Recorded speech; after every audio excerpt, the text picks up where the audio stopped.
welcome back to Inspired Talks. Tonight, I want to share a story that feels like mine, and maybe it feels like yours too. The Price of Time, a story about chasing dreams, losing people, and realizing what truly matters before time runs out. Arif had always believed that time was an enemy, something to be conquered, scheduled, beaten. He woke up before dawn, slept after midnight, and filled every second with purpose.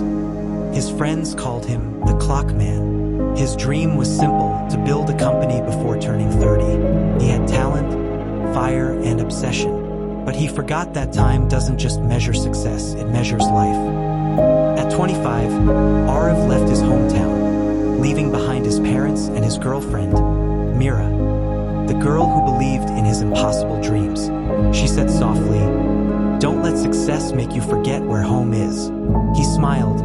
"Just give me time, Mira. I'll make everything perfect." But time is never as patient as promises. Days became months. Months became years.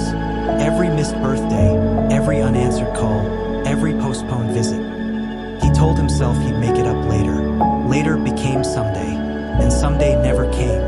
At 29, Arif stood on the stage, holding a trophy that glowed brighter than the flashlights around him. The world cheered.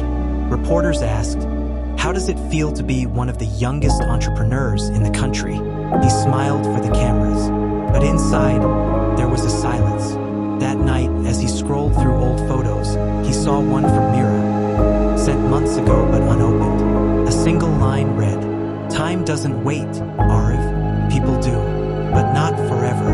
He tried calling her, but the number didn't exist anymore. He took the next flight to his hometown, the first in 5 years. The streets were smaller, quieter. When he reached home, his mother hugged him, her eyes filled with years of waiting. His father looked older, thinner, slower. At dinner, silence replaced words. They had said everything they needed to in their absence. Later that night, Arif walked to Mira's old house. The windows were dark.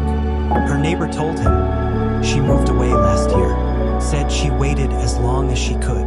He stood there for hours, feeling how heavy seconds can be when they're filled with regret. Over the next few days, he stayed with his parents, for the first time without his phone buzzing every 5 seconds.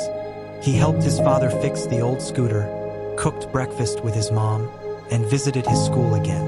Every small thing he once ignored now felt like a gift. He realized that success gives you money to buy things, but time gives you moments to feel alive. Months later, Arif started a new initiative, Project Second Chance, to help people who lost opportunities due to lack of time, education, or guidance. One evening, while giving a talk about valuing time, he said, "We're all running, but towards what? Time doesn't need to be managed, it needs to be respected. Because one day, the people waiting for us won't be there anymore." After the event, he got a message from an unknown number. "You finally understood. Proud of you." It was Mira. Not a reunion, not a promise, just a full circle. Sometimes closure isn't about getting someone back. It's about becoming the person they always wanted you to be. Years later, when Arif spoke at universities, he never talked about profits or growth. He talked about time. He'd say, "I once chased success so fast that I outran my own life. Don't do that. Because in the race against time, even if you win, you lose." He looked at the young faces in front of him, seeing his old reflection, ambitious, impatient, unstoppable. And he smiled, hoping they'd learn faster than he did. On his 40th birthday, Arif sat with his parents, laughing, taking pictures, no phones, no rush. His mom said, "You look happy." He replied, "I finally learned to live, not in time, but with it." As he blew out the candles, he didn't make a wish, because he finally understood, time isn't something you wish for. It's something you honor while you have it. Hourglass Not Done moral of the story is, time doesn't heal everything, it only reveals what truly matters.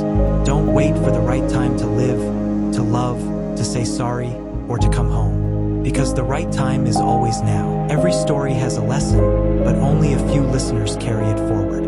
If this one inspired you even a little, hit like. And if you believe in becoming your best version, subscribe.